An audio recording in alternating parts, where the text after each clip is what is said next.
Welcome to the No Sound Bites Allowed podcast on the Voss Political Commentary channel. Join us as we delve into the issues that affect our lives with more respect than a headline or a bullet point.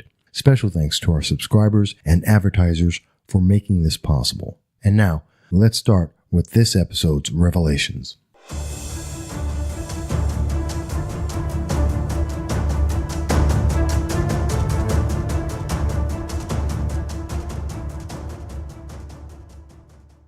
All right, so let's get started, and I thank you all for being here. This is Michael Voss, the Dragon of the Southern Tier, talking with you on this episode, the 18th of the No Sound Bites Allowed Simulcast, done on Facebook Live, speaking directly with you, the public, about all the issues that matter and make a difference. Because we need to have the ability to talk without some news editor editing the thoughts that are going out there, rather than having some politician or pundit summarizing, 2, 3, 8 hours, weeks of information and trying to give you just 30 seconds, because that doesn't serve anyone well.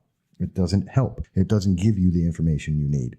And so that's why I do this and have these conversations. And that's why I'm always happy to do this. And let me start off, first of all, by the way, does everyone like it at 12 o'clock? I know I've done it at 12. I've done it a little bit later, like 3 or 4 o'clock. Someone just mentioned, and I'll mention it a couple times as we go, as other people come in and out. But do let me know if you prefer a different time, if it's 3 o'clock or so.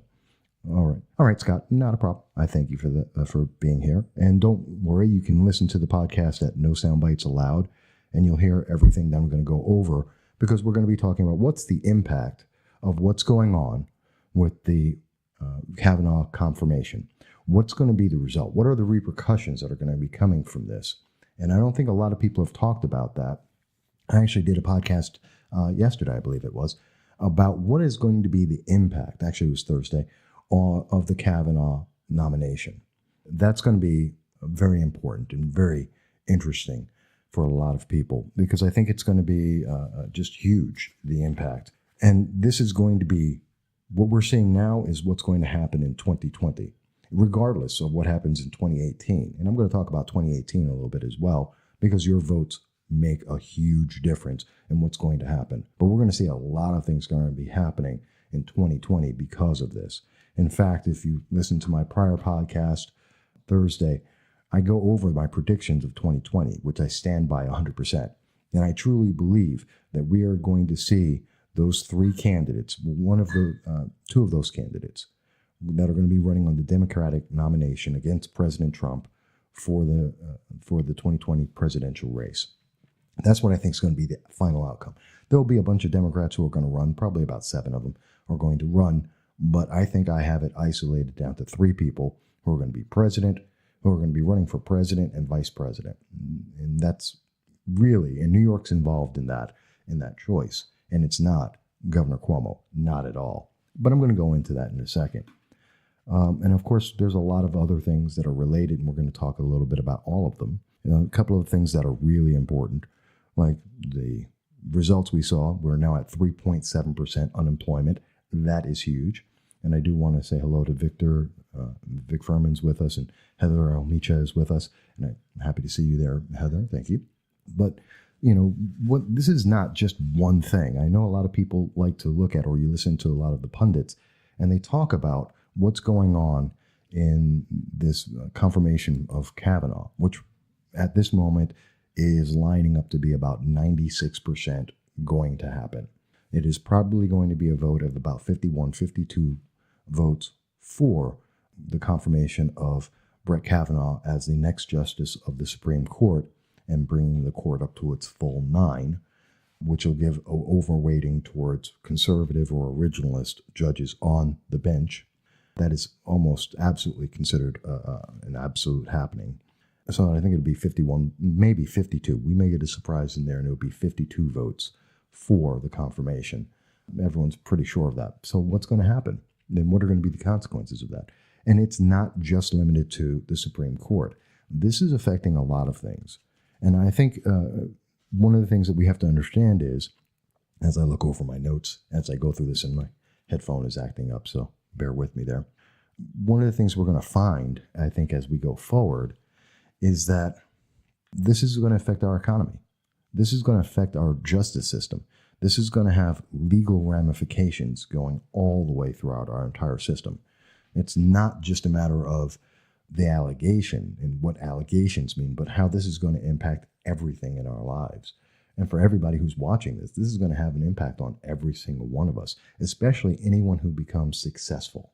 Whether that means that you're a public figure or a semi-public figure like I am, whether you're involved in politics like some people who are watching this may be, or more importantly, even if you just run a business, or even if you just work at a business, this is going to have an impact on you.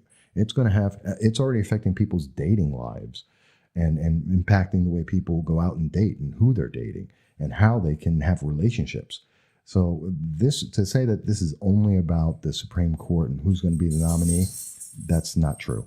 And of course, you heard my little puppy Khan just a moment ago. He's running around here somewhere. And so you'll probably see him in a moment. So this has got wide-reaching impacts. And let's really understand. Right now, we have an unemployment rate that's 3.7%. Some of the things that are really important about that, our participation rate is at 62.7%. It's steady. That means we have a very consistent number of people who are available to work and are, in fact, working, which goes along with not just the unemployment number down. The thing that's really important and tells you it's real, the number of people who are not in the labor force is staying flat. It's been pretty consistent since President Trump has come in at about 96 million people. If you look at the total time, 8 years of President Obama, or at any point during his time, you saw an increase. And in fact, from throughout the 8 years of President Obama, the people who are not in the labor force, these are people who are not working, but they're not getting an unemployment, and they're not counted as part of the unemployment number. That grew by 15 million, from about 80 million people to 95 million. And since we've seen President Trump in, that number has been pretty much steady at 96 million. So it's grown by 1 million since we got rid of President Obama, which is an incredible thing because the size of the nation has continued to grow. We still have more people in this nation, 161 million people who are in the workforce who could potentially can work. And so we're not seeing the number of people who aren't working increase. In fact, that's going down, and that's very important. Another huge thing, the self-employment number is up. So when you hear people talk about that number, again, this is what I talk about with news editors.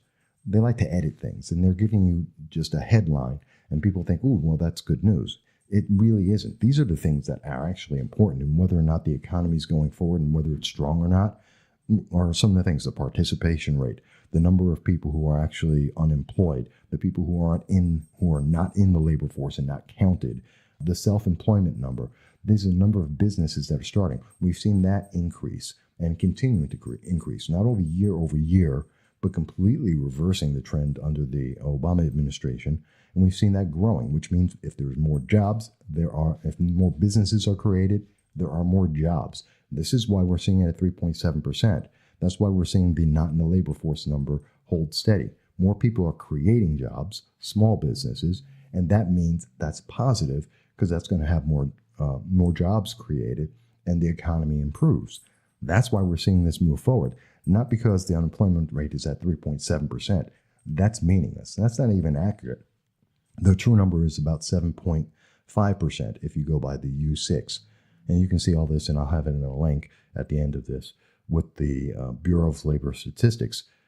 You can see these numbers in their analysis, and they're showing you exactly what's going on. So realistically, we are seeing some of the lowest. I mean, for Black unemployment, Hispanic unemployment, women, men, these are all-time lows. This is incredible. Well, not all-time, going back to the 1950s. So, I mean, it's huge. But this is contained in what's going on with Brett Kavanaugh. And I'm going to tie this together. So let's bring this around. What does unemployment have to do with the nomination for the Supreme Court? Well, understand that the entire problem with the Supreme Court and the nomination is not about whether or not Brett Kavanaugh is actually qualified. That was never an issue. The question has never been that. He's been on the Ninth Circuit Appellate Court for 12 years.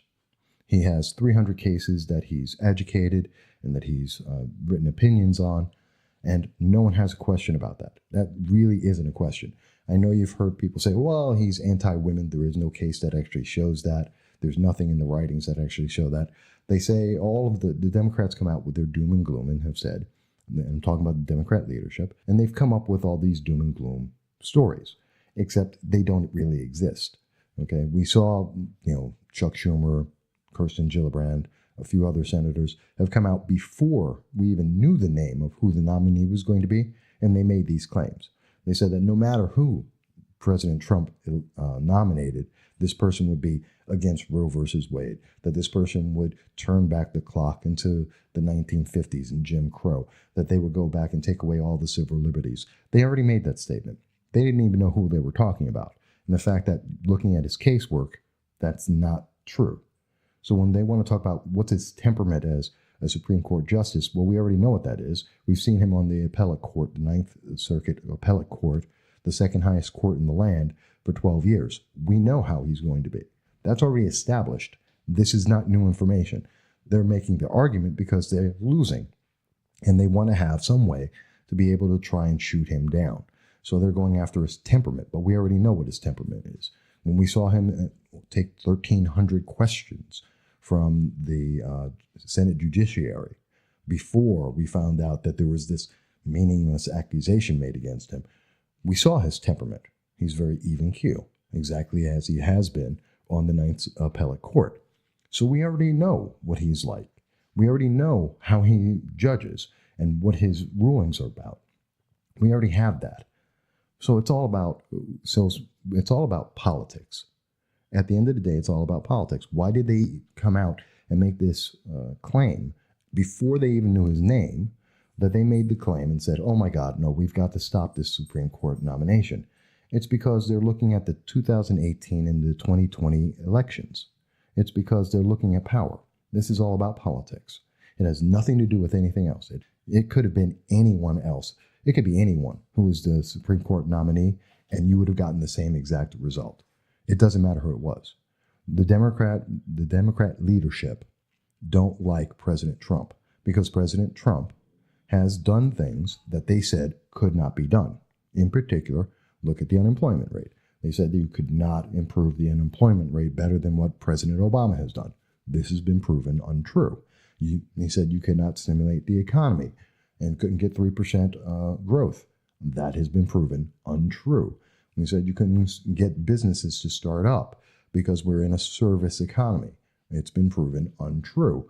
We couldn't repatriate billions and billions of dollars in businesses, tens of thousands of businesses, to come back into the United States from overseas. That's been proven untrue.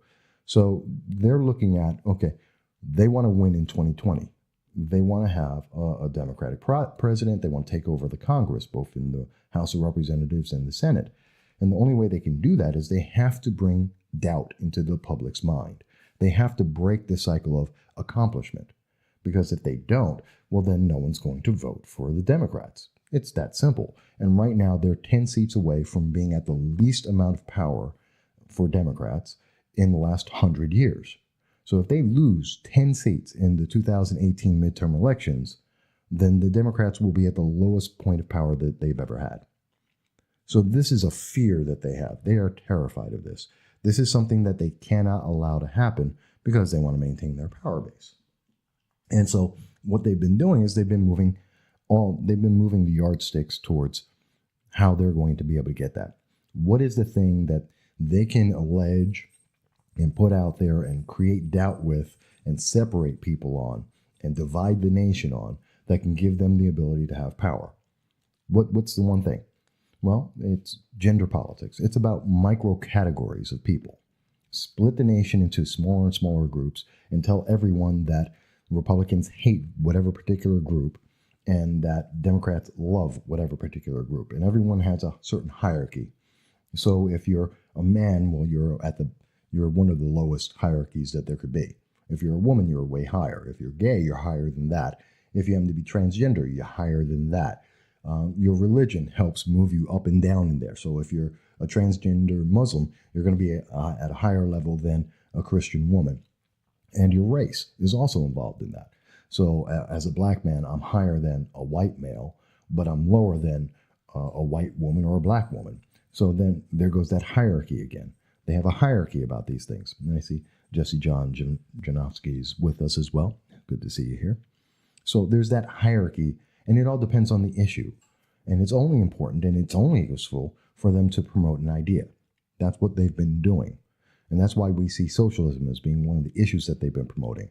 And they've also been promoting this gender politics because it separates people. And it gives them an illusion that they can be better and that they're going to be taken care of. Democrats want to take care of you if you're in the right group.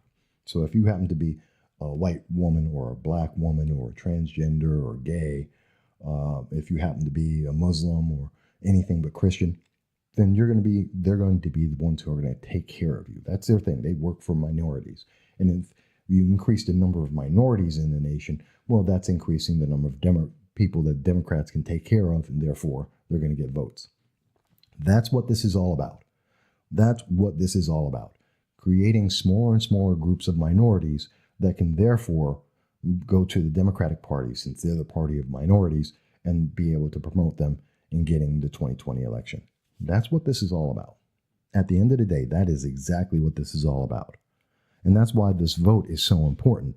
Because if you have an originalist judge sitting on the Supreme Court, you're going to have a bunch of these laws struck down. You're going to have a lot of these actions that they're trying to take struck down, like sanctuary cities. You can't have a sanctuary city if you have a Supreme Court that is an originalist, that follows the Constitution, that follows the intent of the founders and the core of values of our nation.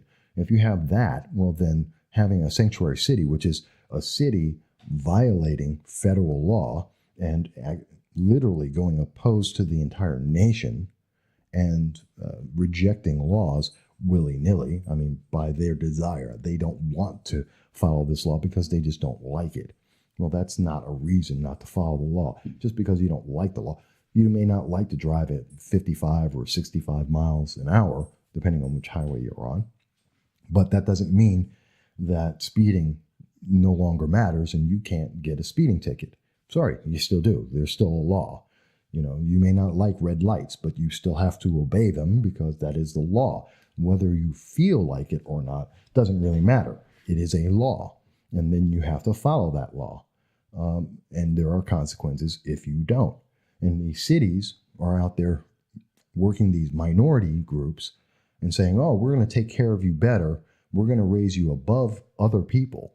And that's not democracy, because you can't elevate a group over another group and say that you're being democratic. No, that's totalitarian. You're putting certain groups over other groups. Well, that's totalitarian. You're actually doing everything but democracy in that case. You are literally prioritizing people, human beings, and making certain human beings more preferable than others. That's it's kind of a form of slavery in a way. But definitely it's dehumanizing to a large extent. And that's very troubling. But for Democrats, that's a very positive thing in their mind, because they believe that by creating those separations, by creating those divisions in the public, they're able to take advantage of it. And they're able to go further with their political goals. And ultimately, their goal is to control the way people think, to make people dependent on the government. And since they run the government, people are dependent on them. And you have less and less control of your personal life because they're smarter and they know better and they know how to run things for you because you're not smart enough to do it yourself. That essentially is the Democratic policy on everything, almost always. So how does that have to do with Kavanaugh? And that may be a question you have. And by the way, I'm here for your questions, folks. You guys can let me know at any point in time. I want to answer your questions. That's why I'm here. But I think that's very important to understand. What is the motivation behind all this?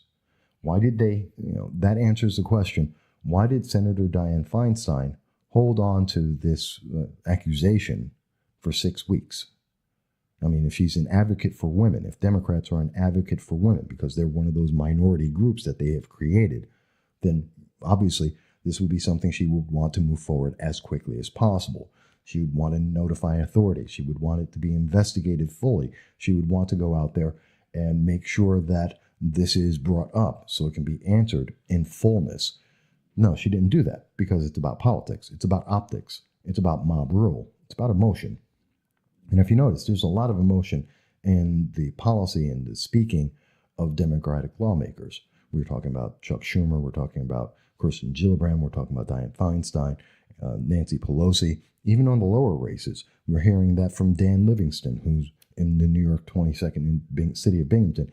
He's running for a council seat. We're hearing that in the New York 22nd race with Anthony Brindisi. They're talking about how people feel. They're not talking about policy. They're not talking about what they're going to do, their actions they're going to take. They're talking about how people feel about things that are happening or have happened. That's not the same thing. And you know what? Who cares how you feel? I don't care how you feel. Are you running the country properly? Okay? Because whether I feel like this is a good thing or not doesn't matter if it is a good thing or not. There's a big difference between the two. And it's not subtle. There's a major difference. So in having Kavanaugh there, they have less ability, Democrats have less of an ability to shape the laws and restructure them and make things like equity, which does not exist in the Constitution, does not exist in the amendments. They can make equity a reality because they're creating new amendments, new rights that don't exist beforehand. The government doesn't have a right to equity. Equity being that we have the outcome is already established. There's an equality of outcome. Everyone gets the same result. Basically, it's like when kids today, they're being taught equality of outcome.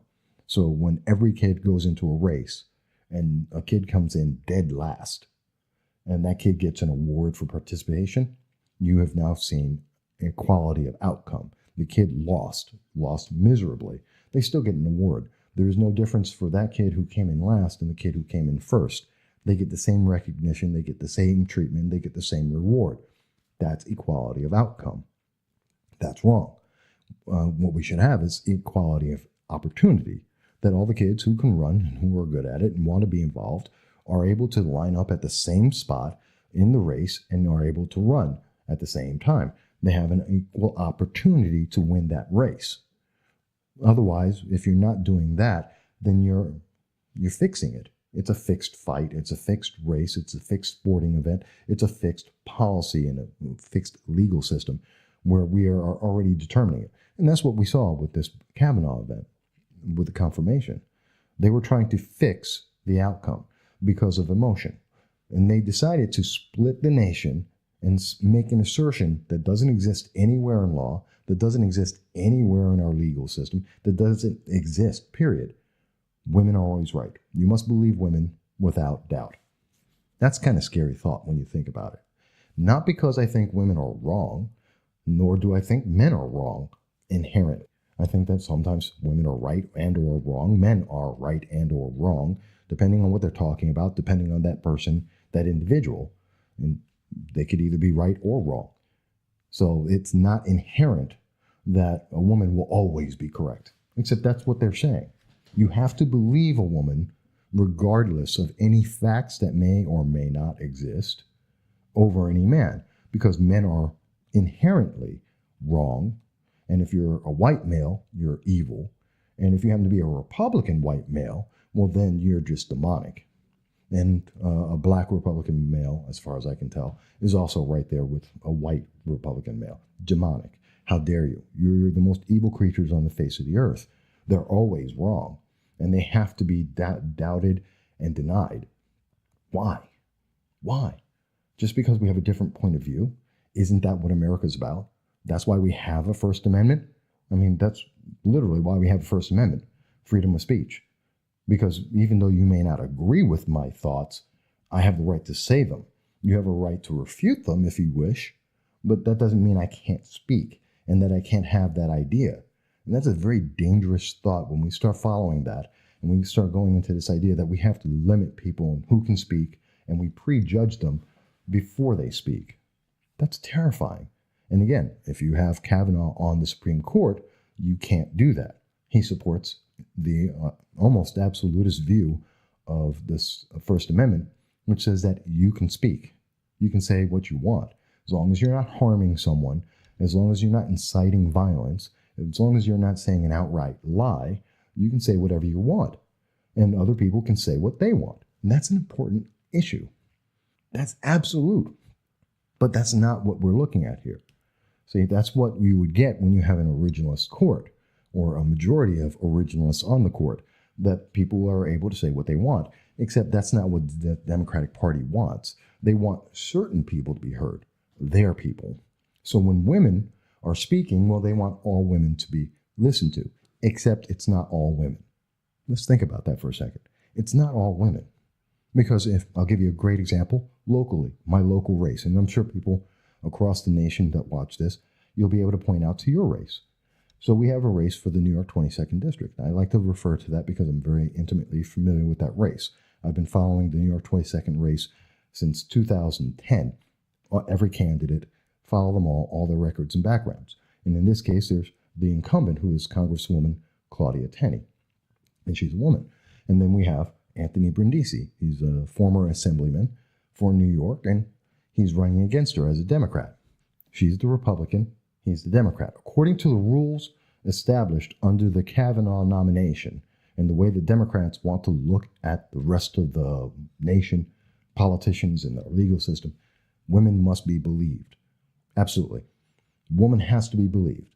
Well, then that means that everything Anthony Brindisi is saying is wrong, and everything that Congresswoman Claudia Tenney is saying is right. That's their rules. But they would say, no, that's not correct. But that's what they're saying. You must believe women. That's what Senator Hirono has said. Senator Hirono made it very clear. Men should not speak, and that they just have to believe women. She said that. That's almost a direct quote from her. We heard that Senator Kirsten Gillibrand. Women have to be believed. You have to listen to them. You have to always give them the benefit of doubt, whether there is proof or not. We heard Senator Cory Booker. Doesn't matter if there's innocence or guilt.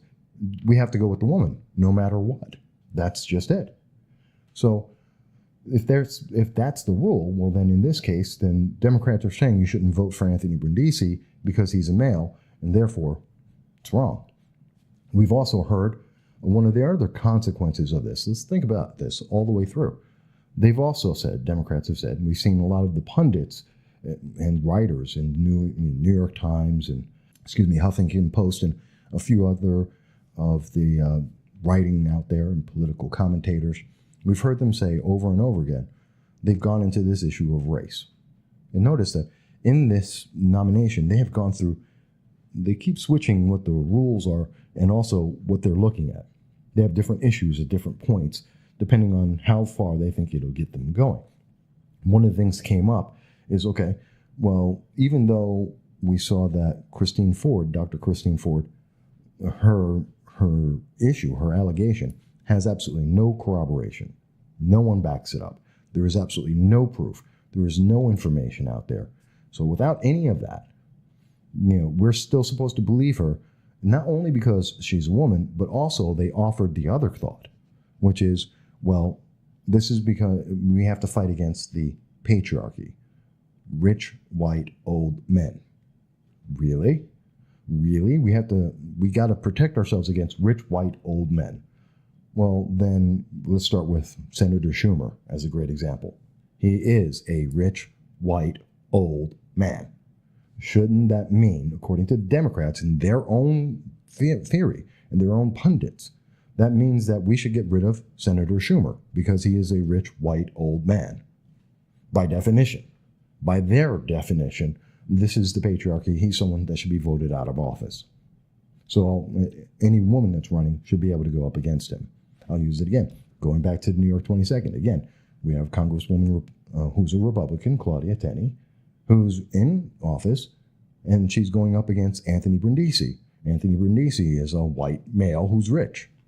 And, well, relatively rich and relatively old. He's not a young man. He's not ancient either. But he would still fit that definition. So again, not only is it because he's a man, but he's a rich, white, old man. Again, according to the rules of the Democrats that they have established under this Kavanaugh, then they have to throw him out. Do you see the pattern here? Do you see the problem with what they have established and what they are trying to have concrete, made a precedent that, okay, so these are people we have to get rid of. You have to that's for their own party. Their own party is subject to, if they hold them to, if that's the rule and that's the system, then according to them, after this confirmation, regardless of whether or not Kavanaugh gets nominated, that according to Democrats, rich white old men, including in their own party, need to be thrown out. They have to get rid of Schumer. They have to get rid of Cuomo. They have to get rid of Anthony Brindisi. Just throwing out a couple of names. That's going down. That's federal, state, and local. They have to be removed. They can't. Joe Biden could never possibly run for president again. He's a rich white old man. They have to get rid of him. They can't see him. And so, according to their own logic, in 2020, we are not going to see Joe Biden successfully run for the Democratic nomination. Why? Because he's a rich white old man. According to their own rule set, he's out. One of the best candidates that they have in the Democratic Party has to be rejected. Not because of anything he said, not because of anything he's done, has nothing to do with his qualifications, has nothing to do with his history and his successes in government, the fact that he's been vice president. Throw that all out the window. He is a rich white old man. Therefore, he cannot run. That's stupid. That is just stupid. That's not ignorant. That's not just an idea. That's just ridiculous. It's throw it out the window. That is absolutely sexist, racist, ageist. There's a bunch of isms and ists that you could throw onto this. That is what it is. This is out and outright totalitarian racism, sexism. It is compelled speech. It is compelled thought. It is literally the destruction of democracy. Wholesale destruction of democracy. You cannot be democratic and then prioritize people based on their race, their gender, political philosophy. You can't do this. That is wrong. That is wrong. And you can't silence those people either. That is just wrong. And that is what they're looking at. That is what they're looking to do. And it's terrifying that this is something that's going forward. And I'm holding them to their own standards. And this is the standards that they're looking at going into 2020. And they need this. And they really developed this theory and really moved this mindset forward, I believe, as a byproduct. This wasn't their intention at first. When they went into the nomination for Kavanaugh, as I was mentioning before, and again, if you've missed any part of this, it'll be reposted under the No Sound Bites Allowed podcast, so you'll be able to hear it there, no matter where you are, and you can share it with people easily. When they walked into this nomination, they were just looking to stop him. They just wanted to get rid of the nominee. They didn't care who it was. They just didn't want President Trump to be able to nominate someone for the fear of that person being a conservative, an originalist, someone who goes by the actual writings of the Constitution and the amendments. They fear that because then they can't prioritize people and categorize people and put them into these different groups with prejudice and have people, certain groups of people, better than other groups of people, which is inherently anti-American. It's inherently wrong. It's inherently somewhat evil, you could even say. So what they did, no matter who President Trump would nominate, it doesn't matter. They have to stop them. They want to stop them no matter what, through whatever means necessary, as they said, as was said by Chuck Schumer, the senator, 23 minutes after the name of the nomination, and was said by Kirsten Gillibrand before they even had a name. So that's kind of interesting. So in 2020, when they went through this process in the nomination, they first they had their conversations with him. They tried to get their attacks in order so that when they asked him the 1,300 questions that were asked and received over 500,000 pieces of documentation on his 20 years in the public service, and went through all of the questions trying to find some part of his factual history, of his documented actual work and decisions and decision making that they could attack, that they could credibly say, well, see, this is a reason why he shouldn't be a Supreme Court justice. The sad thing is, because he's a very principled man, Brett Kavanaugh, they weren't able to find that. There was nothing that stood out as some kind of outrageous judicial action. Not that Democrats were upset with an activist judge. They like that. Ruth Bader Ginsburg, Sotomayor. Yeah, they like their activists, but they like activists on their side. No one else should have an activist, just Democrats. So they don't want an activist. But even with that, he isn't one. There is nothing in his record that shows him as being an activist judge, a judge that makes up laws and creates rights that didn't exist beforehand and to justify the prioritization of people in the world, in our nation. They just couldn't find that. So, and I see Josh has joined us. And by the way, folks, at any point in time, again, this is a conversation with you. If you think I'm wrong, tell me I'm wrong. If you think I'm right, go ahead. Give me a thumbs up. Fantastic. But if you think I'm just out there or something is not clear, please let me know, because I want you to be with me on this, and let's get this right for all of us. And I see Teresa has joined us as well. So when they went, as I was saying about the Kavanaugh, when they started off, they were looking for something that they could point to in actual case, some kind of fact. They could not find that. So they had to move to the next thing, and that was an emotional battle.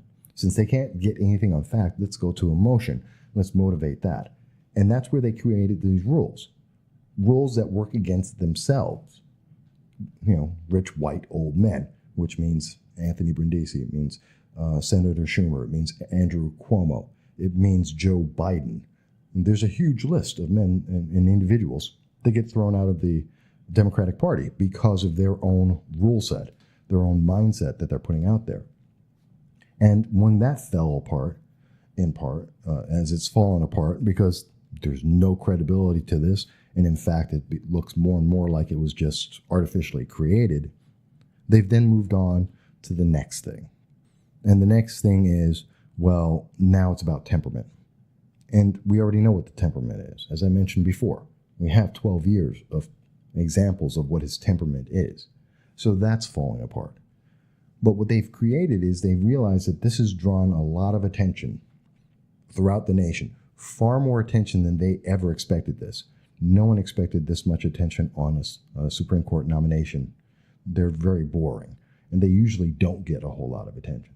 But this one has drawn a lot of attention, and they have rabid fans, mostly amongst women, who are following this and saying, absolutely, you must. They've adopted and accepted the emotional argument that women must be believed, rich white men and men in general are wrong, and if you don't do that, well, you're evil. And then they're doing that so much, and Mike Marshall, thank you for joining us. And so if you accept that, and they have a fan base, a bunch of radicals there who are so much in favor of this that they are willing to go out and attack anyone. And we've seen that the numbers have gone up. In fact, there was a poll by NPR, an NPR Marist poll that came out just a couple of days ago, showing that there has been an increase in general interest amongst Democrats. In fact, that's gone up by 4% overall. Although what they didn't expect is that it also drew interest for the 2018 election.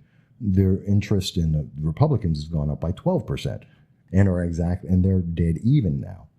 But the really big thing is, while the interest has grown for everyone, it seems that the most on the Democratic side, there's been a huge increase in men's interest, and there's on the Republican side, the main interest group has been women, which is really weird, you would think. Well, you can understand the women, they're talking about a women's issue, and they're talking about women's rights. And they're saying that women have this inherent, by birth, superiority, and therefore should be put above others, and others should be subjugated to them, which is troubling, because that's the American government saying that certain parts of our nation should be subjugated, which is essentially slavery, to other parts of the government as decided by the government on any given day. Their whim decides who is in charge and who isn't, who has more rights than others. And that's arbitrary. There is no set rule on this, because it's divided by both your race and your age and your political preferences and your sexual preferences and your personal preferences. Really? You can't. That's just insane. But this is what they see. And so that's been guiding, and they've been following that headlong, and they have been funding it. That's why we see the protesters that have been out, the women protesters who came up against Jeff Flake last week and pushed him into trying to get an extension of time. The people who were out there just yesterday that were in the halls of Congress and trying to intimidate all of the various members of the Senate, walking, they were having keggers, a keg party in front of the house of Mitch McConnell. That's 7:30 in the morning. That's intimidation. That's harassment. So they're trying to do all of this. They're abusing the law, and they're trying to intimidate people to create the result that they want. And that's kind of really troubling, because they have established that it's okay to intimidate people to get what you want, regardless of whether you're right or wrong, whether the inherent issue is right or wrong. But because these are women who are doing this, they have the inherent right. They are a minority group, and therefore they have an inherent right to try and intimidate individuals into passing a law that a very specific, very small minority of Americans believe in, which rejects established law and precedent. That is terrifying. I mean, that's what we're talking about here. They are looking to establish that a minority group has such an inherent right because they're a minority group by the definition of Democrats, that they get to intimidate and harass and bloody near physically violate individuals to make them go into whatever they believe in. Hello, Colin. It's good to see Colin Delgado has joined us as well.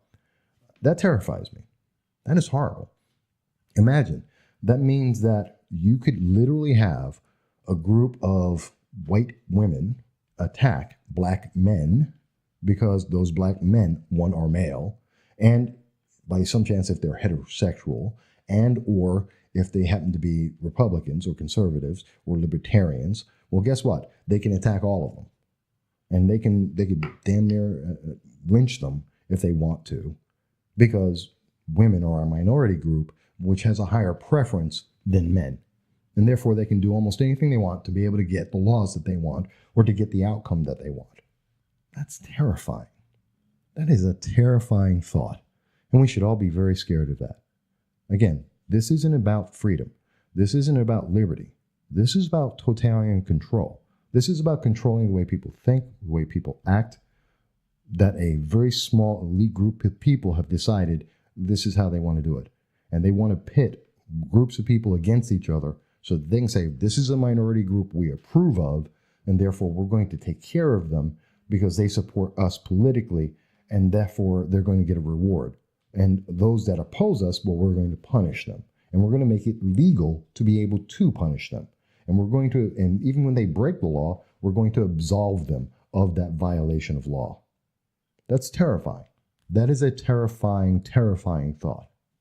I don't understand. And I know that the major news media does not want to address this. They have not talked about this. I'm talking about it. More people should talk about it because it's a terrifying thought. And this is not going to be the last time you hear this. No. You're going to hear about this a whole lot more because in 2020, we're going to see this. Now, if you heard my prior podcast, I went into the fact that I believe that ultimately the nominee for the 2020 presidential race is going to be Elizabeth Warren, Senator Elizabeth Warren. She's going to be the top front runner for the Democratic Party to go up against President Trump, who's going to be seeking re-election. And the vice president is going to be either Senator Kirsten Gillibrand or Senator Kamala Harris. Now, I went into it in depth in my prior podcast, which you can see at the No Sound Bites Allowed podcast, but I think that's going to be the setup. Now, you may not agree, and please, people, tell me, do you think I'm right or wrong about this? But I'll tell you why I think so. People like Joe Biden, out. They're white, they're old white men, and they've already established that old white men are absolutely wrong in everything, and therefore cannot be elected to office. They need to be removed from the government. That's the Democratic philosophy, that as they have established because of Kavanaugh and is now a consequence of it. This is their trend line. This is what they're going after politically, both in the 2018 midterms and also in 2020. And that's why it's very vital for people to vote, to be involved. If you agree with this philosophy and mindset, then you should vote for it. But I don't believe the majority of America does. And then that means you need to really go out there and vote. Otherwise, that philosophy will go forward because they will get their voters out to approve this. So you have to be involved if you don't agree. If you don't agree, you have to vote. I don't care who you vote for, but you have to get out there and vote. Otherwise, they're going to assume by your silence that either you don't care or you agree. Either way, that works for them in this mindset, under this philosophy. So those are the three candidates, I think. You're going to see either Kamala Harris or Kirsten Gillibrand, and it's going to be an all-woman format because then they get to say, well, this is the first time. It's history-making. It is groundbreaking. It is all women, only women, to run for president and vice president, and we need to elect them because we're going to break that glass ceiling, because women are always right. Because we have to believe in women and we have to believe women. And men must shut up. And they don't have a voice. And whatever other rhetoric they're going to add into that. And that's going to be horrible. And then they'll, of course, mention Trump is horrible, blah, blah, blah, blah. And they'll go into that. And the economy is not really good because women are not getting the same outcome that men are getting. And they need to go in and readjust it like California has done. California just passed a law that women must be put onto any kind of boards that exist in public companies, or is it nonprofits? They have to be added to the boards of every business in California. And by 2023 of them, if you have a board of 5 or 6 or 7, then you have to have at least 3 women on that board. So women must be a significant number. So they must be added, and they must be, you know what? I'd be insulted if I was a woman. I would have to be insulted. They're saying that if it were not, you are inherently incapable of being able to join boards of business and government, that you're incapable of doing that on your own, and that you are so incapable that if it were not for the government stepping up, you would never be able to be on these boards, that women are not worth it. Because that's why they need the power of the government to enforce this. Because it cannot happen naturally, which I think is insulting. There are many women. I'm on at least 7 boards right now, nonprofits, almost all of them. And you know what? I'd say about half women in the boards. They are members along with me, about half of them, maybe a third. So in every one of the organizations. And that's not because the government made us do that. I know a woman out there, and I'll even give you a shout out, Heather Amicha. She's created her own nonprofit. She's creating a board. I'll give you another one, Danny Kranz. So we're talking conservatives and Democrats. Congresswoman Danny Kranz. She's created several boards. I'm on several of those boards. And so women are absolutely capable of doing this. But the message that is going out there is that women are incapable of doing this themselves. And the government, because they're a minority group that is approved, they must enforce this because women can't do it themselves, which rejects the actual success of women throughout this nation, which I think is insulting. I think that's absolutely insulting, and it's wrong. Maybe women don't want to be part of those boards. Maybe they want to create their own boards. Maybe they're in the process of creating their own boards now. And so think about this. You have to go out and get a woman, and you must put her on your board. And what if she's incompetent? Well, you still have to get her, and you still have to put her on the board. Maybe, because that is a law and the government is forcing you to do that, maybe then you would pick an incompetent woman to do that, rather than going out and voluntarily taking on a woman who's actually very useful, who knows the business and the industry that you're in and can help complement that board. Rather than that, no, you're going to, because the government's forcing you to do this, you're going to go out and get someone who's completely incompetent, basically knows nothing about it, sit them down in the room and just tell them to say yes whenever you ask a question, to do what everyone else says, because she doesn't know what's going on. But you've filled the quota that the government has given you. And you've done what the law demands of you. You've given the government the very bare minimum, which does not help women. So that if anything goes wrong, The woman who's been forced onto this board is now the scapegoat. What was her idea? She did it. She was incompetent. It's her fault. We'll get rid of her and we'll get another woman instead. And that's the scapegoat. That's the environment they've created. Again, if I was a woman, I'd be absolutely incensed. I'd be absolutely upset. How dare the government and a group of Democrats, because they're the lawmakers that passed this, lay down judgment and say women are so incapable that they can't do this on their own if they choose to.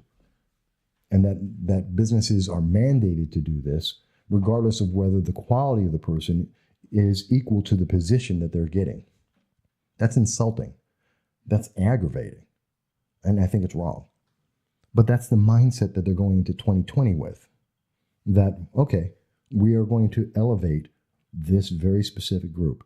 And again, if you're not exactly in that group, well, you're thrown out. Not just because, like with Congresswoman Tenney, where she's a Republican and therefore they're going to shun her and they're going to violate their own rules. They're going to support a rich white man over a woman, which they say is wrong and you should never do, but they're going to do it anyway because they want power. So rather than that, and you would think, even in the governor's race in New York, Cynthia Nixon or Stephanie Minor, by their rules, should be the choices for New York State instead of Andrew Cuomo. But again, it's about power, so they'll throw out their rules and throw those women under a bus because it doesn't matter, because it's about power. And looking at the 2020 race, that's why they're going to go with all women. And that's going to be a consequence. And those women are going to be looking at the 2020 race, and they're going to be looking at promoting more of those issues that go into supporting one minority group over everyone else and having that artificial preference because they've created more and more minority groups that they're taking care of and that they're helping to be able to go out there and gain votes. And that's why we're going to see the illegal vote for illegal aliens. Not just that they're going to give money to them. I mean, Anthony Brindisi's already said that he would do that he would support illegal aliens not only getting the right to vote, but I believe the right to vote, but I know for sure that he's looking to give them more government aid, to pay for their education, to give them the right to have a driver's license, rights that they don't inherently have because they have committed a crime. But we saw that already. It was House Resolution 1071, where we saw Democrats come out and vote in favor of giving illegal aliens the right to vote. It's on the 2020 issue. And they're going to promote that with the women that I've mentioned, Elizabeth Warren, either Kirsten Gillibrand or Kamala Harris. And they're going to move that forward with that all-woman thing and say, well, not only are they for minorities, the minority of women, and they're going to promote that, but they're also going to promote illegal aliens because they're a minority as well, and they need to be taken care of.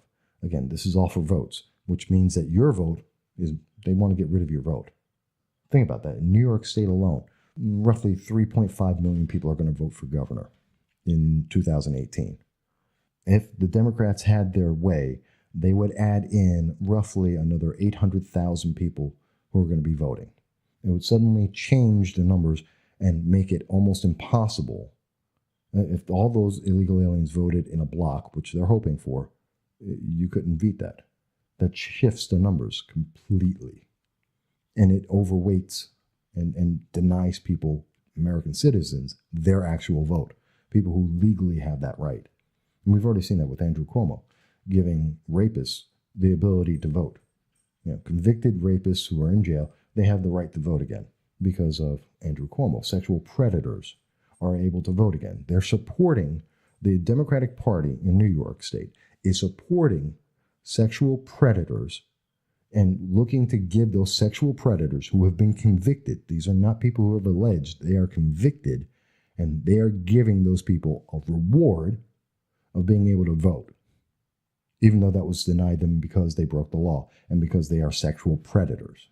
I don't know a lot of Democrats that support that idea, but I know Andrew Cuomo does, and I know that people like Anthony Brindisi, the entire Democratic Party, they're not objecting to this. They're supporting that idea. That's terrifying to me. all for the sake of being able to have power, because those sexual predators are a minority group. In fact, there are reports out there that now say that sexual predators, pedophiles, are not a crime. And there is a report out that says that they are a naturally occurring sexual preference and therefore are a minority group that deserves protection under the law. It exists. And they're trying to pass that. And we're seeing Governor Andrew Cuomo walk that path as well. Thus, sexual predators are given the right to vote. It's on that path of saying, well, pedophilia is okay.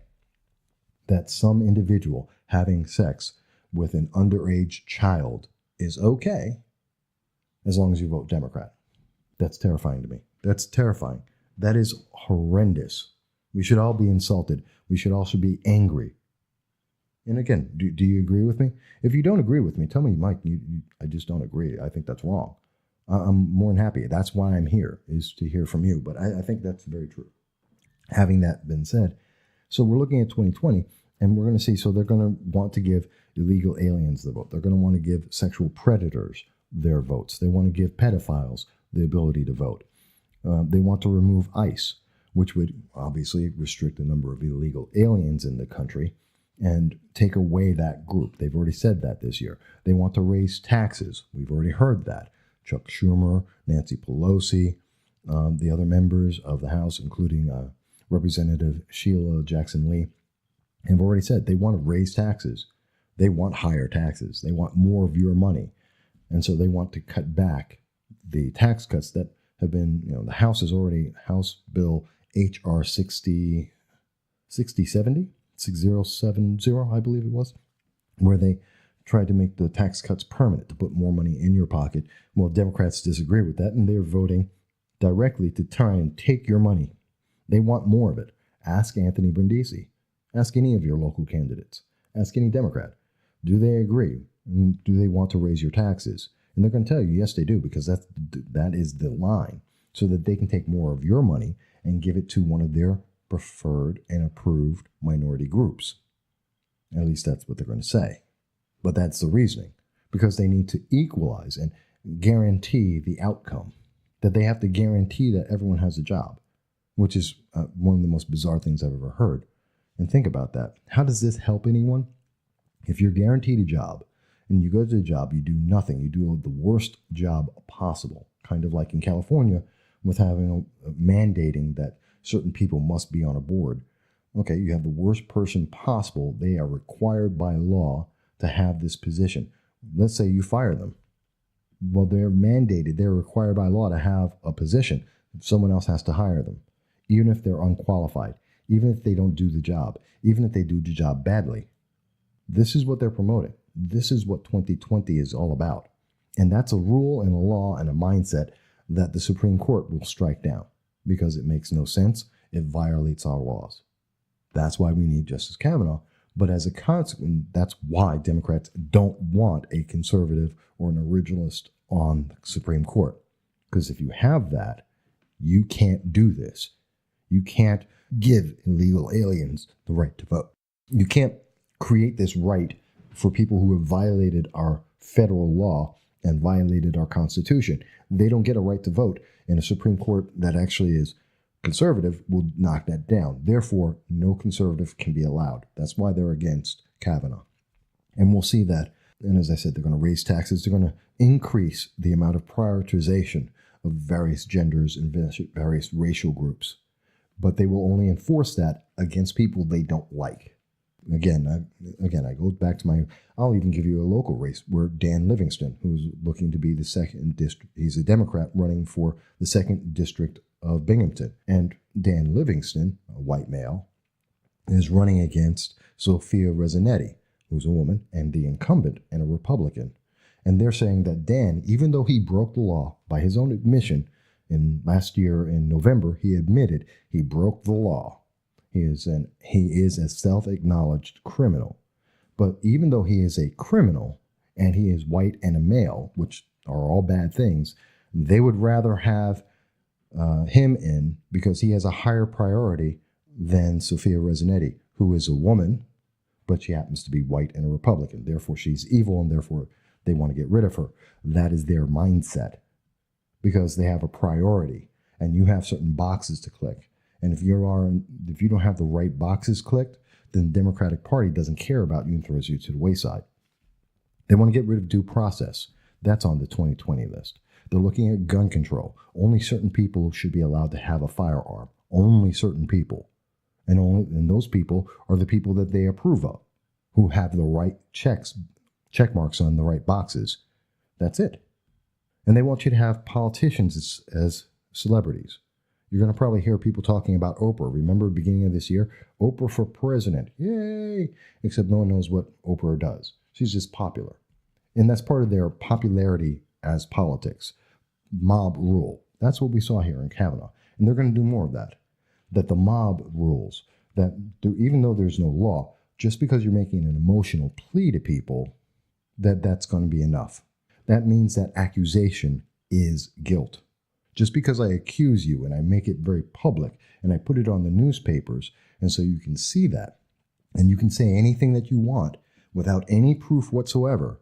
You can make this allegation, and guess what? I'm perfectly okay because I just made the accusation. I believe it's true. Because I believe it's true, well, then there's no repercussion. I can say anything I want about anyone I want, and guess what? They're going to push that through, and they're going to say, well, look, isn't that upsetting? Isn't that horrible? You believe them, right? You have to believe them. They're a minority group. You have to believe them. All the newspapers are telling you, all the TV shows and cable, we're going to make TV shows about it so that you must support this, so that we can pass this law to protect this one small group. And it doesn't matter that everyone else is being pushed to the side and thrown under a bus. These are the people that have to be taken care of, unless they happen to be a Democrat. Then none of those rules apply. I mean, they've done that already. We see Keith Ellison. He is the vice chairman of the Democratic National Committee. He's the number 2 seat in the Democratic Party. He was a representative in the House of Congress. He is running for the Attorney General position in Minnesota. And guess what? Mr. Ellison has also been accused, credibly, as being a sexual abuser. He's committed a lot of abuse. And that's not just because of someone saying it. It's not just a woman saying so. She has 911 calls. She has medical records. She has a police recordings and records. There's actual proof that exists. And the Democratic Party says, well, that's not good enough because he's a black man and he's a Democratic black man. So even though it's a black woman saying that this man abused me and I have proof of this, well, that's not enough because he's a Democratic black man, and therefore, and a high-ranking Democratic black man. So therefore, your proof is not good enough. But if you happen to be a white woman making an allegation that has absolutely nothing to do with anything, there is no proof whatsoever, and you're going up against an old white man, well, then that's okay. That is sufficient. Think about it. Julie Swetnick is a great example of this. Julie Swetnick has the most incredibly stupid allegation that has ever been made, where she went to repeatedly to 10 gang rapes, parties that had gang rapes in them, with people that she witnessed, not only gang raping women, but according to her allegation, she actively saw them drugging women. So she went back 9 times. After seeing this the first time, she went back 9 more times and drank the drugged drinks, which led to her eventually being gang raped herself. And she alleged that this was being done by Brett Kavanaugh. Well, she mentioned that there are lines of men waiting to gang rape women that she watched this happen and told no one about and did nothing to help any of the women. She just observed it all and went back repeatedly to watch it over and over again until it happened to her. But here's the thing. One of the questions I ask about that, what about anyone else? She mentioned that it's Brett Kavanaugh and Mark Judge because, he's running for the Supreme Court. But what about anyone else? Of all the men who were supposedly at this event, at this party, Why did she not mention any other male who was involved in this gang rape or any other male that was involved in drugging the drinks of women? Why didn't she tell any of the women? This is a horrible allegation, absolutely terrifying that it's being said, and yet that stands up in court, and that's okay. But Keith Ellison, where we have literal confirmed proof, medical records, 911 call recordings, police reports, where we have this evidence, that's not good enough because he's a Democratic black male. And that's more important than a black woman or a woman in general. Do you see how terrifying this is? And this is what Democrats are running for in 2018 and 2020. That's what they want. That they are running on this idea that depending on the priority of your gender and your race and your sexuality and your political preference, that you are more important than other people, especially where the law applies, because only certain laws apply to certain people.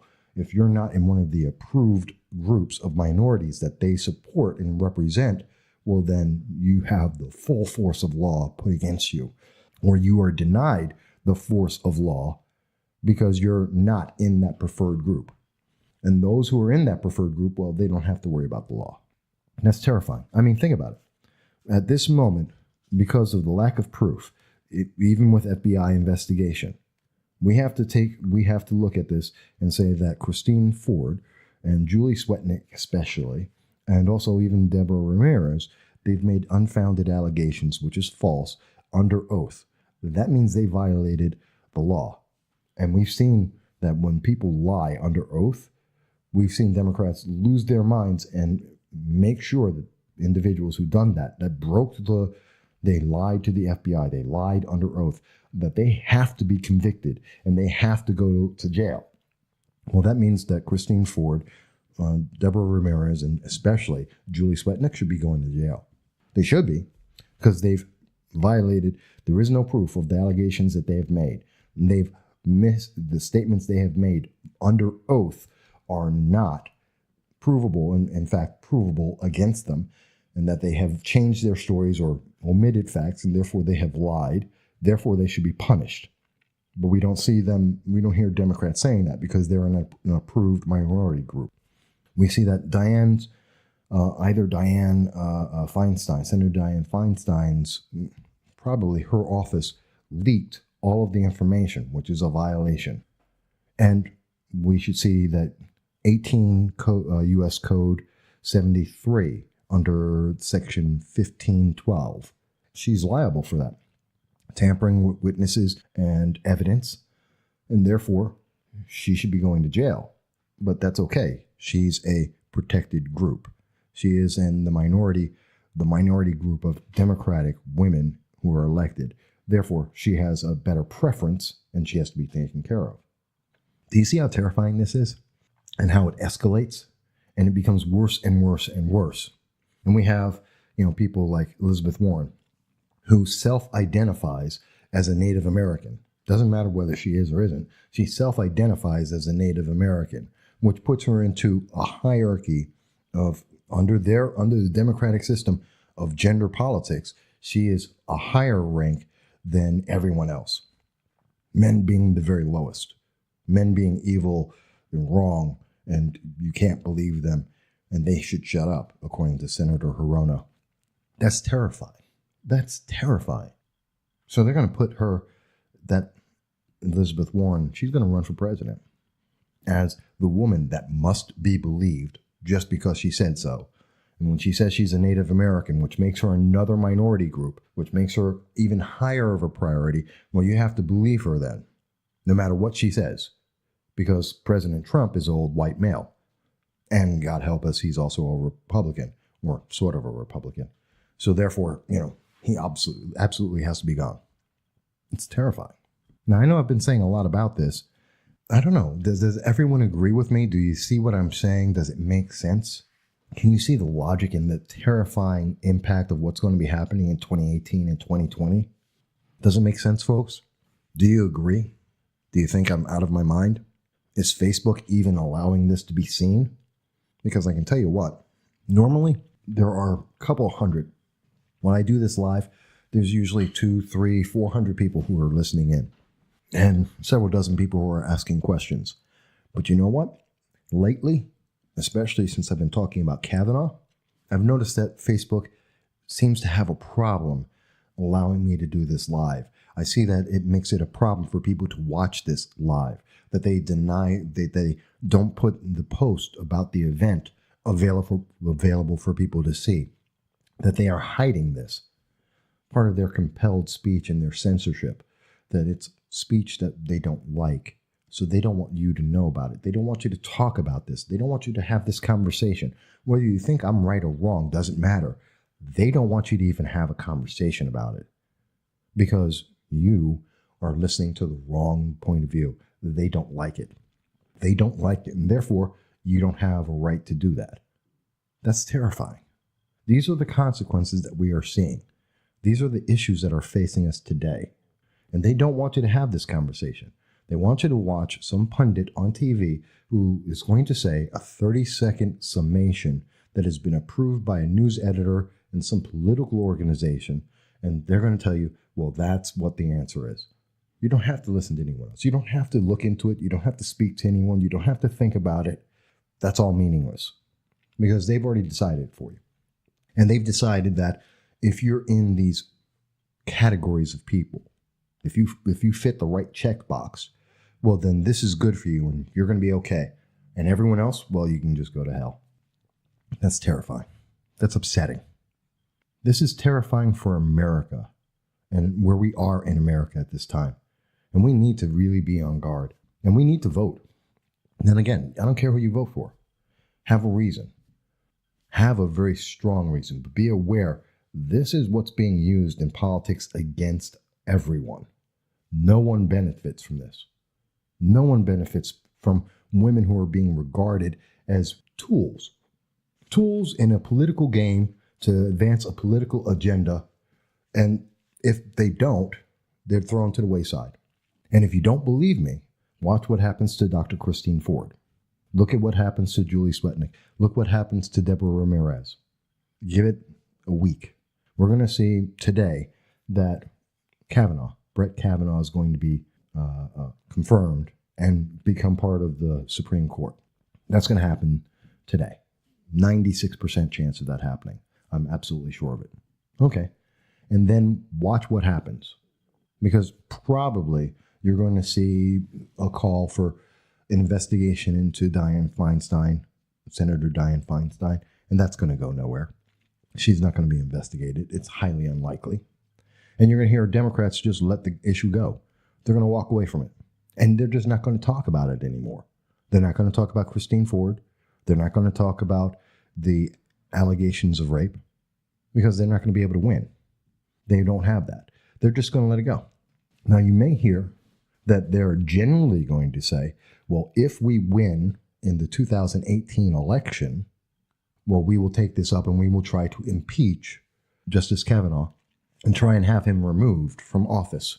Not because he violated any law, not because there's any proof, but because they would just want to get rid of him. That's it. That's going to be their reasoning. But they're going to say, we need to win to do that. So you got to go out and vote. You have to go out and vote. Because even though we couldn't prove anything against him, we're still going to get rid of him. Because he is dangerous. Because he will rule against our desire, Democrats' desire, to give illegal aliens the right to vote, which takes away your power and shuts you down. Because because a conservative court, Supreme Court, would not follow or approve of using people and making them all minorities and categories and throwing them out because of that, and removing ICE or having priorities based on gender and race, because that's inherently un-American and they would be rejected by a conservative court. They have to go. So they're going to say, the only way we can do this, the only way that we can, quote, they're going to say, quote, protect you, is that they're going to say, you have to vote for us and we have to win in the House and in the Senate. And that's the only way we'll be able to protect you if you are an approved minority group, if you have the right thinking, if you have the right, well, if you basically, essentially, if you do what we say. As long as you do what we say, then you're going to be okay, and we're going to approve of it, and you're going to be taken care of. As long as you're important, as long as that voting group is important, as long as those politics are important, well, then they'll take care of you. Allegations against Keith Ellison, they don't care. Threw her under a bus. Meanwhile, they support women and they take care of women. And even though she has more evidence than Dr. Ford, Deborah Ramirez, and Julie Sputnik combined, multiplied by 1 million, she has more evidence than all of them, recent, documented. Even though she has more evidence, they threw her under a bus and said, well, that doesn't matter because Keith Ellison is a black Democrat and therefore he's more important. That's what you get when you prioritize people and you prioritize gender and you prioritize race and political preference. People who have a legitimate crime and have legitimate issues are thrown under a bus. And you're going to hear them justify all this for the 2018 election, and they're going to justify that for 2020. And that is going to be the reason why they're going to go for an all-woman lineup of president and vice president. And that's why you're going to see Elizabeth Warren sitting there running for president along with Senator Kirsten Gillibrand or Kamala Harris. All women, maybe black woman and American Indian, Native American, so they're going with a possibly non-white or a minority setup to say that certain minorities are more important than everyone else. And that those are the ones that we approve of. And as long as you do what we say and don't complain and don't speak out, well, then we'll take care of you. Maybe. Like Senator Hirono has said. Is that not terrifying? Does that sound like America? Or does that sound like some totalitarian socialist state? Does it sound more like North Korea? Does it sound more like China? Does it sound like Venezuela? Or does it sound like America? Because I know what I think about it. But you may disagree. You may not think I'm right. I think I'm very right. And I think I've nailed it on the head. And I'm terrified. I'm terrified for the 2018 election. I'm very terrified for 2020 because they're pushing this forward. And the more that they push this forward, the more that they legitimize it. The more that they say this is true. And the more that they're going to try and convince people that emotionally don't think about any of the facts, don't think about anything, don't critically think about anything. Just do as we say. Go with your emotions and do as we say. And we have so many people who are doing that, and it is destroying our nation. It is destroying due process. It is destroying innocence. You are guilty on accusation and should be punished. And you know where else I've seen that? If you go to the Liberty First Foundation, you'll see an article I wrote, a speech that I've done on the red flag legislation. Same idea. Also, an issue in 2020, taking away your guns. Because what they're looking at is the red flag legislation, where they're going out there and they're saying, because I don't like you, I'm going to use the force of government to take away your firearms and take away your Second Amendment rights and take away your kids to punish you. Even though you've committed no crime, even though there is nothing wrong with what you've done, but just because I don't like you. That is the red flag legislation. And I hate to use 30-second sound bites, but it's a very big issue. And I've done a lot of research and I've written a lot of articles on this. And I've done a lot of podcasts, and I invite you to look that up and you'll be able to see it. I'll have links for it. Please read into it. But essentially what they're saying is, because I don't agree with you and I don't feel, again, the emotion, I don't feel like you should have a gun or a firearm, then I'm going to punish you because the accusation is guilt. So when people tell me, well, this is just because it's a job, and it's not just a job interview. It's a justification of the idea that accusation equals guilt. The accusation in a red flag law, it allows the government to take away your rights. And if they can take away one right, they can take away any right just based on an accusation. No fact, no crime, just because I say I want to take it, essentially. You should be terrified of that. We should all be up in arms about that. And Claudia mentioned, and I see Frank Johnson has joined us, and I'm very happy about that. Good to see you, Frank. But I also see that Claudia Miller has joined us, and happy to see you as well. And I hope you're doing good. And I know Claudia mentions that this is a sign of the times. And sadly, I agree with you, Claudia. You know, the answer is that they're going to try and shut down any discussion. You know, we're seeing Facebook and Twitter and Google. They are working on making sure that you can't have these conversations, that they hide this from the general public so that you can't know that this is a conversation, that this is a discussion, that you can have that your freedom to speak is being denied because they don't want you to think about this. They don't want you to have a conversation about this. They want you to just agree. Because why? Because if you speak out, well, they're going to label you. You're a racist. You're a sexist. You're an ageist. You're a bunch of ists. You're a bunch of isms. You're just evil. And the proof of that, and the only proof they need for that is, well, I'm a male. That's good enough. That's reason enough right there. Or you're a conservative, or a Republican, or a libertarian. Maybe you're with the Green Party. Guess what? Those aren't approved. Therefore, you're wrong. Because your politics, your political preference matters as much as your sex, your gender, your race, your sexual preference. That all matters. Why it should matter, I don't know. Because I think that's absolutely absurd. This should never matter. It should never be a factor. That is the least reason for anything. But that's what the Democrats want to do. And if you're in the right group and you have the right beliefs and you go with what they say, well, then they'll take care of you at the sacrifice and on the expense of someone else, at the cost of rights for everyone. So this is what the Kavanaugh, and I hope this makes sense to people. I hope you've been able to follow this and it all makes sense because it all ties in. When we don't try and micro-categorize the public, when we literally respect the rights of individuals and the rule of law and the Constitution and the amendments that our nation have been built on, we have success. And I need not point anywhere further than look at the nation right now.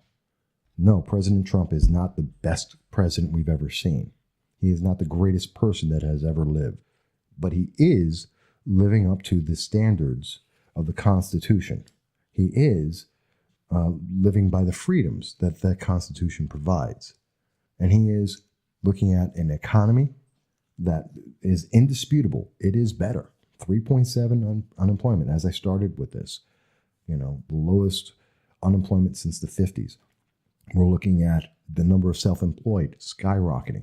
We're looking at nations like China that are backing down and finally giving up on some of the abuse against the United States that they've been doing. We're seeing nations like North Korea back down militarily, making the world safer. We're seeing Iran considering trying to redo and stop their nuclear program, or at least slow it down. We're looking at Canada and Mexico trying to have a more fair economic relationship with the United States, as well as European nations. Is all this going to happen? Maybe not. We're on a path, we're starting, but that's based on the fact that we're respecting our nation and the rights of the individuals in this nation. Not everyone likes that, especially within the Democratic Party. That's what we've seen. And so in my 12 years of commentary, that's where I come up with, and that's how I come to this. You may not agree with all the conclusions, but it appears very clear that this is what they're looking to do. And I find it interesting because in 2018, according to the Democratic policy and positions, all the white men in the Democratic Party should be voted out of office. All of them. And we should see people like Anthony Brindisi and Dan Livingston. They should be laughed out of office and voted and never elected, according to the Democratic policies themselves. And that we're going to see accusation as fact selectively put out there to only affect certain people. That is an abuse of power. That is an abuse of power. And that is dangerous. You want to talk about corruption? It takes the corruption that's been self-evident and is a proven fact in New York State and ramps it up. It's exponentially higher. It makes Cuomo and the Cuomo administration, who are undeniably corrupt in New York, provable? Maybe not. Is it deniable? No. And it just ramps it up to a level that's unheard of. There is more corruption under that mindset where certain people are approved and prioritized over other people. That is rampant abuse. When accusation is all that is necessary to destroy someone's life, that's all you need, then that is absolutely rampant for abuse. And you will see this. 2018, we're not done with this election. They're going to use that. And then we're going to come into 2020 and they're going to go full boat for this. It's up to you, though. And maybe you agree with me. If Facebook has allowed you to be able to hear the whole thing and has allowed you to be able to be a participant, if they have not censored this completely, or if you're listening to this on the No Sound Bites Allowed podcast after the fact, tell me. Give me your thoughts. Maybe you agree, maybe you don't. Let me know. Share it with other people. Ask them if they agree or not. Let's have this conversation as a nation.